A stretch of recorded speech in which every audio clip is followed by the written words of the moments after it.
साथियों, आज देश की धरती, पश्चिम बंगाल की धरती अपने एक महान सपूत, एक महान देशभक्त, भारत की अखंडता के लिए समर्पित एक युगदृष्टा को श्रद्धापूर्वक स्मरण कर रही है। आज हम उस विचार बीज का गुणगान कर रहे हैं जो वर्तमान समय में चारों तरफ फल फूल रहा है, जो आधुनिक भारत को दिशा देने में बड़ी भूमिका निभा रहा है। साथियों, जहां जमीन से जुड़ी हुई वैचारिक शक्ति हो, साथ साथ इरादे मजबूत हो और नीयत साफ हो, और जब नए संकल्प के साथ संपूर्ण समर्पण हो और ये सारी कड़ियां जब आपस में जुड़ जाती हैं तो संकल्प की सिद्धि होती ही होती है। और डॉक्टर श्यामा प्रसाद मुखर्जी ने ऐसा ही जीवन जी करके दिखाया है। मैं डॉक्टर मुखर्जी की 125वीं जन्म जयंती के अवसर पर उन्हें नमन करता हूं, अपनी श्रद्धांजलि अर्पित करता हूं। साथियों, आज का ये कार्यक्रम इस बात का भी साक्षी है कि जब राष्ट्र प्रथम के संकल्प वाली सरकार होती है तो राष्ट्र नायकों को सम्मान भी मिलता है और उनके विजन पर चलने का भी प्रयास होता है। डॉक्टर मुखर्जी की 125वीं जन्म जयंती को हमारी सरकार 2 वर्षों के राष्ट्रीय उत्सव के रूप में मना रही है।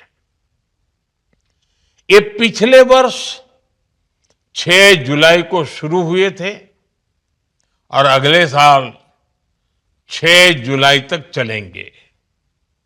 और अब तो बंगाल में भाजपा सरकार बनने के बाद इस राष्ट्रीय सम्मान को, एक प्रेरणा पुरुष को याद करने में बंगाल ने अपने आप में रौनक बढ़ा दी है। कुछ दिन पहले ही 20 जून को भव्य तरीके से पश्चिम बंग दिवस का आयोजन किया गया था। ये बंगाल की धरती, बंगाल की विरासत को प्रणाम था। आज का ये कार्यक्रम अपनी विरासत के प्रति उसी सम्मान का हिस्सा है। मैं पश्चिम बंगाल सरकार को इतने भव्य कार्यक्रम के लिए बहुत बहुत बधाई देता हूं। साथियों, डॉक्टर मुखर्जी का जीवन एक विचार से जन आंदोलन तक की परिणति का प्रेरक है। उन्होंने भारत में एक वैचारिक आंदोलन को जन्म दिया। आप देखिए, जिस समय जनसंघ की स्थापना हुई थी तब हर तरफ कांग्रेस की ही बोलबाला थी, कांग्रेस का ही वर्चस्व दिखाई देता था। एक ऐसे दौर में जब अलग विचार के लिए कोई जगह ही नहीं थी, बड़ी मुश्किल था पैर रखने के लिए भी जगह मिल जाए, तब डॉक्टर श्यामा प्रसाद मुखर्जी ने उन सारी परिस्थितियों को चुनौती देते हुए एक नए विचार का साहस किया। यह केवल एक संगठन बनाने का निर्णय नहीं था, एक राजनीतिक दल को जन्म देने का काम नहीं था। यह लोकतंत्र में वैचारिक विविधता, राष्ट्रीय चिंतन और जन भागीदारी पर उनके अटूट विश्वास की अभिव्यक्ति थी। इसी विश्वास से भारतीय जनसंघ का जन्म हुआ। और साथियों, कोई भी विचार केवल स्थापना से अमर नहीं होता। विचार तब अमर होता है जब पीढ़ियां उसे अपने जीवन से सींचती है। भारतीय जनसंघ के उस छोटे से दिए को जलाए रखने के लिए लक्षावधि कार्यकर्ताओं ने अपना जीवन खपा दिया।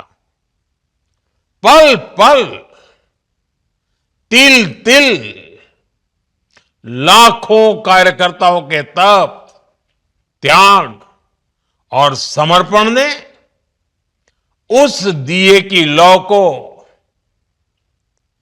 कभी बुझने नहीं दिया।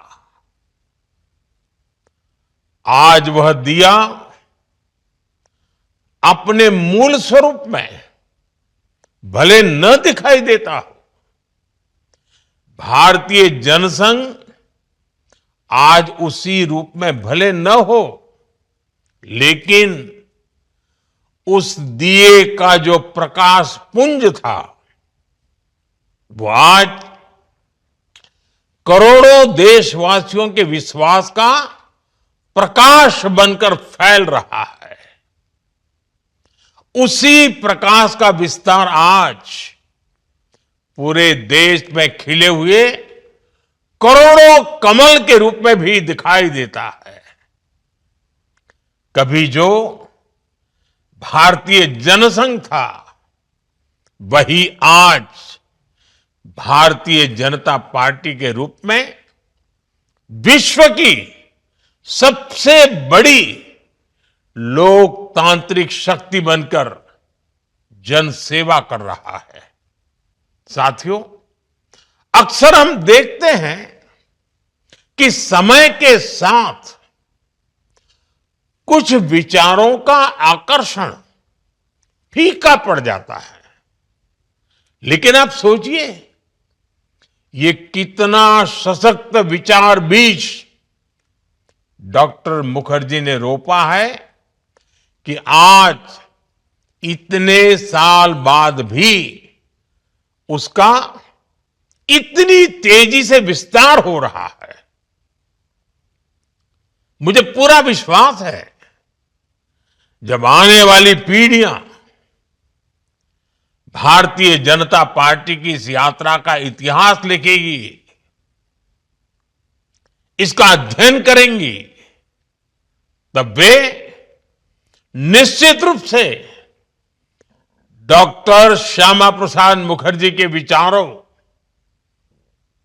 उनके साहस और उनकी दूरदृष्टि का उल्लेख करेगी।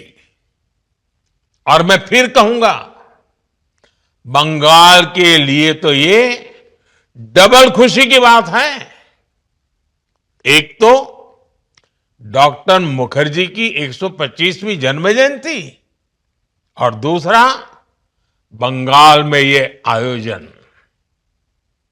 उनके विचार पुंज से निकली भाजपा सरकार में ये भव्य उत्सव हो रहा है।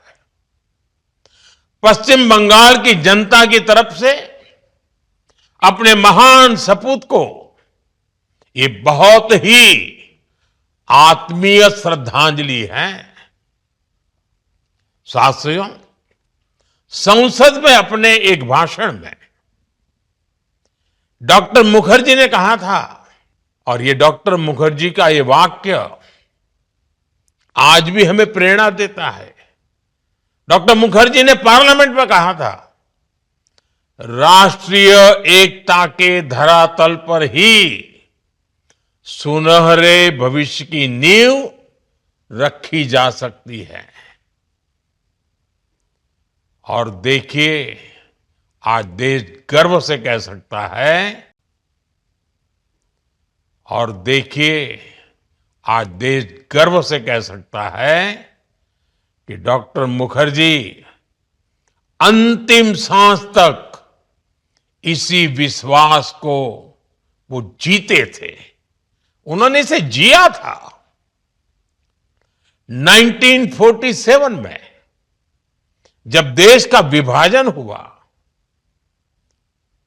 लगभग तय हो चुका था, तब एक और संकट सामने था। पूरे के पूरे बंगाल को ही भारत से अलग करने की साजिशें रची रही थी।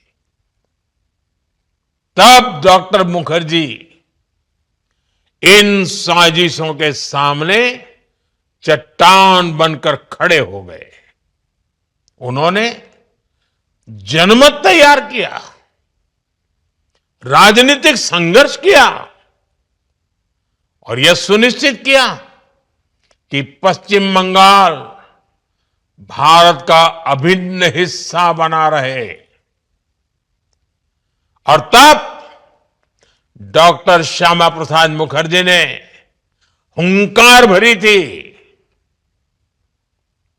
उनके शब्द थे, कांग्रेस देश भाग कोरे छे, आमी पाकिस्तान के भाग कोरे छी। यानी कांग्रेस ने देश का बंटवारा किया और मैंने पाकिस्तान का ही बंटवारा कर दिया। साथियों, ये जो हुंकार है, इसकी जो ताकत है, इसमें जिस बड़ी राजनीतिक इच्छा शक्ति के दर्शन होते हैं, उसका एहसास हमें तब भी होता है जब हम आज की परिस्थितियों को देखते हैं। साथियों, डॉक्टर मुखर्जी एक भारत श्रेष्ठ भारत के लिए पूरी तरह से समर्पित थे। और इसलिए जब देश में दो विधान, दो प्रधान, दो निशान की बात हुई, तो डॉक्टर मुखर्जी ने इसका भी जमकर विरोध किया। उन्होंने देश को मंत्र दिया, एक देश है दुई विधान दुई प्रधान एवं दुई निशान, आमरा कखनो मैंने नेबो ना। यानी एक देश में दो विधान, दो प्रधान और दो निशान नहीं चलेंगे, नहीं चलेंगे। यह केवल एक नारा नहीं था, यह समान अधिकार, समान संविधान और समान राष्ट्रीय चेतना का आह्वान था। उन्होंने अपने सिद्धांतों के लिए संघर्ष किया, जेल गए और अंततः कश्मीर के लिए अपना सर्वोच्च बलिदान दिया।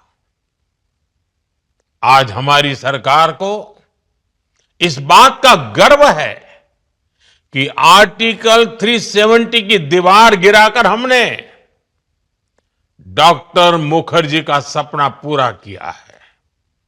साथियों, आज जब हम एक भारत श्रेष्ठ भारत की बात करते हैं, तो यह उसी राष्ट्रीय दृष्टि का विस्तार है जिसे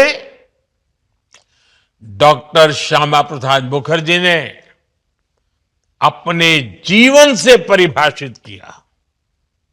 एक ऐसा भारत जहां उत्तर और दक्षिण के बीच कोई दूरी न हो, जहां पूर्व और पश्चिम समान अवसरों के सहभागी हो, जहां हर राज्य अपनी विशिष्ट पहचान के साथ भारत की सामूहिक शक्ति बने, जहां हर नागरिक एक ही संविधान, एक ही राष्ट्रीय भावना और एक ही भविष्य के संकल्प से जुड़ा हो।